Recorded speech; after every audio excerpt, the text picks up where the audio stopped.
आपसे वोट नहीं मांगते। अरे भाई, वोट मांगने वाला तो हर 1-2 वर्ष पर आपके पास कोई न कोई आता ही है। दिल्ली में आपने हमने मोदी जी को भी बैठा कर देख लिया। के 50 लाख युवा अलग अलग देश के हिस्से में फैक्ट्री में अपना हड्डी गला रहे हैं कि ना भैया, पढ़ाई या रोजगार तो होना ही चाहिए। एक बार चल के बिहार की जनता को सलाह देते हैं, आपका हाथ पकड़ते हैं ताकि आपका जीवन बदले और आपके बच्चे भी जीत पाए। वोट नहीं मांगते हैं। इतना गर्मी में आप आए हैं, आप सोच रहे हैं कि हम नेता कहेंगे कि भैया हमारा दल है जन सुराज, उसको वोट दो तो आएंगे तो बड़ा विकास करेंगे। हम आपसे वोट नहीं मांगते। 3 बरस हो गया हमने वोट नहीं मांगा, आपसे भी वोट नहीं मांगेंगे। अब आदमी कहता है वोट काहे नहीं मांगते हैं? वोट नहीं मांगिएगा, सत्ता में नहीं आइएगा तो सुधार कैसे होगा? तो आप समझिए वोट क्यों नहीं मांगते। अरे भाई, वोट मांगने वाला तो हर 1-2 वर्ष पर आपके पास कोई न कोई आता ही है। जो आया यही कहा, हमको वोट दे दो, हम आएंगे तो तुम्हारा सब काम कर देंगे। यही सुन सुन के आप जीवन भर से वोट दिए जा रहे। 40-45 वर्ष तक हम लोगों ने कांग्रेस का राज बनाया, फिर 15 वर्ष गरीब के बेटा लालू जी को राजा बनाए।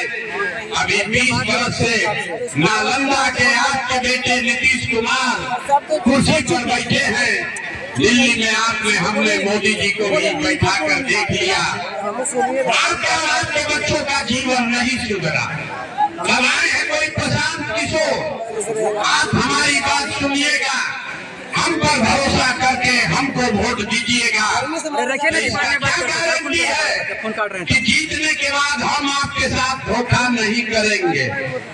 अरे भाई, वोट से पहले तो हर आदमी अच्छे बात करता है, वोट के बाद आपका गला काटता है। इसीलिए हम वोट नहीं मांगते हैं। लेकिन अभी 15 मिनट में आपको एक रास्ता बताएंगे, गरीबी से निकलने का रास्ता। अभी आपको एक रास्ता बताएंगे, गरीबी से निकलने का रास्ता। उसके बाद आपको जिसको मन है उसको वोट दे दीजिए। वोट जिसको मन है उसको दीजिए, लेकिन जो रास्ता अभी बताएंगे वैसे वोट दीजिएगा। तो और कुछ हो या न हो, आपके बच्चों के लिए, आपके लिए इसी नालंदा में, बिहार में निश्चित तौर पर रोजगार और पढ़ाई का व्यवस्था हो जाएगा। और अगर न हो तो नेताजी का नहीं, विधायक सांसद का, मुखिया का नहीं, अपने भाई, अपना बेटा प्रशांत किशोर का गला पकड़िएगा। अब भाषण हो गया खत्म, अब भाषण खत्म, अब रास्ता सीखे के सिलसिला शुरू। जैसे मास्टर साहब स्कूल में आपको पढ़ाते थे, वैसे ही आपसे अभी हम 3 सवाल करेंगे। 3 सवाल करेंगे, उसका आपको जवाब देना है। सब आदमी को हाथ उठाकर हाँ या ना खाली कहना है। जब सवाल पूछेंगे तो आपको अभी 15 मिनट में दिखेगा अपने आंख के सामने कि आपके गरीबी का, बदहाली का, बिहार के बर्बादी का कारण क्या है और इससे निकलने का रास्ता, उपाय क्या है। हमारे बात पर भरोसा मत कीजिए, अपने आंख से देखिए और तब घर जाइए। अब 15 मिनट तक देना नहीं, हाँकना है, आपस में बात भी नहीं करना है।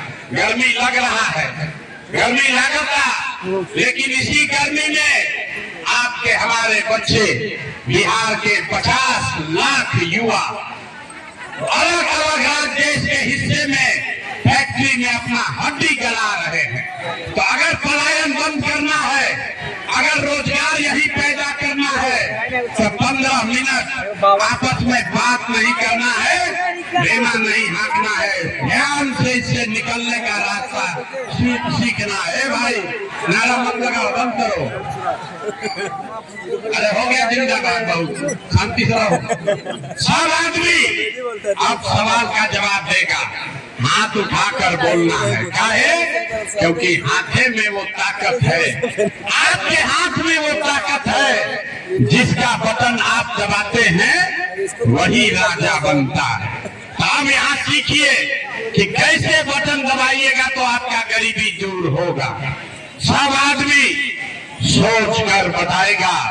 एक बार सोच कर बताइए, आपके गांव पंचायत में, एकंगर सराय में, नालंदा में, और कुछ हो या न हो, आप सभी के बच्चों के लिए बढ़िया पढ़ाई और रोजगार का व्यवस्था होना चाहिए कि नहीं होना चाहिए? एक एक आदमी को हाथ उठाना है, होना चाहिए। एक एक आदमी को हाथ उठाना है। हाथ उठाकर बोलो भैया, होना चाहिए कि नहीं होना चाहिए?